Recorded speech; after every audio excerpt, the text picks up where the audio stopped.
ආයිබෝවන් binary campus එකට ඔයාලව සාදරයෙන් පිළිගන්නවා. ඉතින් ඔයා අපිට තාම subscribe කරලා නැත්නම් අනිවාර්යයෙන්ම පහළ තියෙන subscribe button එක click කරන්න.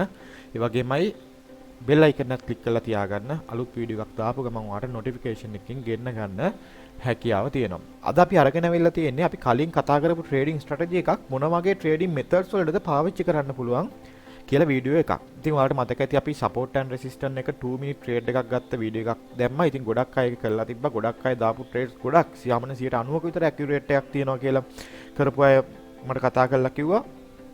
ඉතින් මේ method එක අපිට තවත් ඒවට apply කරන්න පුළුවන්. දැන් rise and fall කියන method එක ගත්තොත් ඒකෙන් මොකක්ද වෙන්නේ? market එක ඉහළට යනවද? market එක පහළට යනවද? ඔය දෙකනේ වෙන්නේ. ඒතොර market එක ඉහළට යන එකයි පහළට යන එකයි සම්බන්ධ තවත් මොනවද තියෙන trading methods? higher lower පුළුවන්, touch no touch පුළුවන්, reset call reset put පුළුවන්. ඉතින් ඔය වගේ තවත් methods කීපයක්ම ඔයාට බලා ගන්න පුළුවන්. ඉතින් මෙතනදී අපි කරන්නේ touch no touch trading method එකක්. ඉතින් market එකේ යන direction එකට barrier offset එක හදලා අපි එතනදී touch එකක් තමයි purchase කරන්නේ. ඒ වගේමයි මතක තියාගන්න ඕනේ වැදගත් කාරණයක් තමයි මේකෙදි profit එක ලොකු ගාණක් තියාගන්න එපා.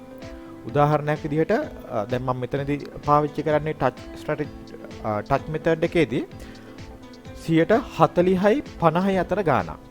40යි 50යි අතර ගාණක්. ඉතින් ඊට වඩා වැඩිපුර තියාගන්න එපා. එහෙම වුණොත් පොඩ්ඩක් risk එක වැඩි වෙනවා. මොකද market එක ගොඩාක් ඉහළට යන්න ඕනේ. එතකොට barrier offset එකේ touch වෙන්න. ඒ වගේම තමයි අඩු ගාණක් තියාගන්නත් එපා. ඒ කියන්නේ අපි හිතමු 10ක් 20ක් ඔය වගේ තියාගන්නත් එපා barrier offset එක. හේතුව තමයි එහෙම වුණොත් trade එකක් loss වුණොත් ඔයාට ඒක රිකවර් කරගන්න හරි අමාරුයි.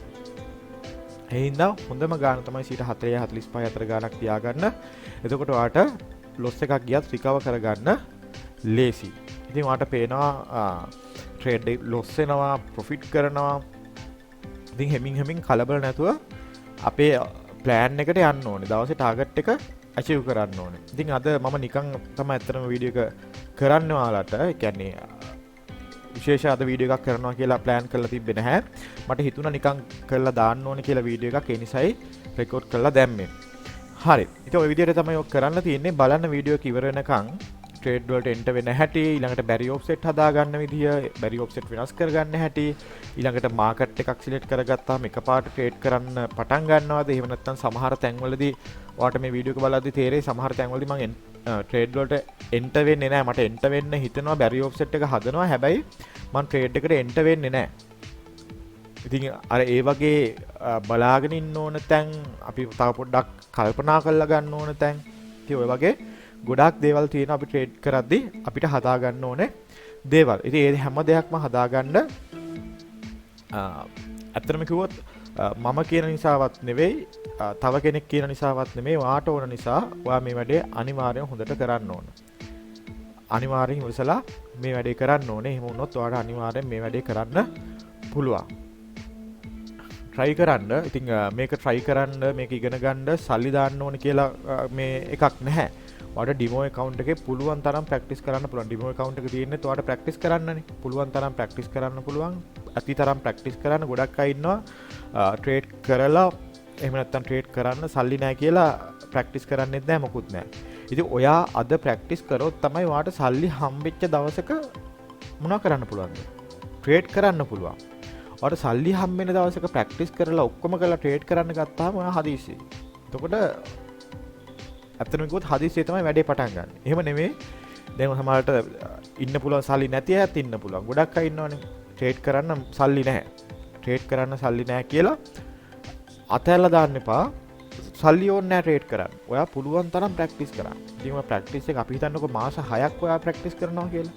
ඒ මාස 6 ප්‍රැක්ටිස් කරද්දී ඔයාට පොඩ එකතු කරගන්න පුළුවන්. ඒ වගේම තමයි අපි දන්නා රිස්ක් එකක් තියෙන, රිස්ක් එකක් ගන්න බැරි සල්ලි මේකට දාන්නත් එපා. ඒකත් ගොඩක් ලොකු වැරද්දක්. ගොඩක් අය කරනවා. රිස්ක් එකක් ගන්න බැරි සල්ලි මේකට දාන්න එපා. ඇත්තටම කිව්වොත් රිස්ක් එකක් ගන්න බැරි සල්ලි ඔයා මේකට දාන්න හදනවා නම් දාන්න එපා. එහෙම සල්ලි හොයාගන්න බැර නම් පොඩ්ඩක් ප්‍රැක්ටිස් කර ඉන්න. එහෙම සල්ලි ටිකක් හම්බ වෙනකන්. අතේ තියෙන සල්ලි, කෑමට බීමට කන්න බොන්න තියෙන සල්ලි මේකට දාන්න එපා. ණය ගෙවන්න තියෙන සල්ලි මේකට දාන්න එපා. ණය වෙලා ගන්න සල්ලි මේකට දාන්න එපා. හරි, ඒකත් අනිවාර්යෙන් ඔළුවේ තියාගන්න. මොකද ට්‍රේඩින් කියලා කියන්නේ රිස්ක් එකක් තියෙන වැඩක්. ඉතින් ඒ රිස්ක් එක මැනේජ් කරගන්න පුළුවන් කෙනා තමයි මේකේ සර්වයිව් වෙන්නේ. ඉතින් මැනේජ් කරගන්න පුරුදු වෙන්න ඕනේ. එකපාරට පුරුදු වෙන්නේ නැහනේ. ඉතින් පොඩ හෙමීට ඒ දේවල් ටික ස්කිල්ස් ටික හදාගන්න. එහෙම වුණොත් අනිවාර්යයෙන්ම ඔයාලට මේ වැඩේ කරන්න පුළුවන්. ඉතින් බලන්න වීඩියෝ එක ඉවර වෙනකම්ම අපි අලුත් වීඩියෝ එකකින් ඉක්මනටම හම්බෙමු. ආ වීඩියෝ එක බලන්න ඉතින් ටිකත් එක්කම එහෙනම් ඔයාලා හැමෝටම all the best, good luck.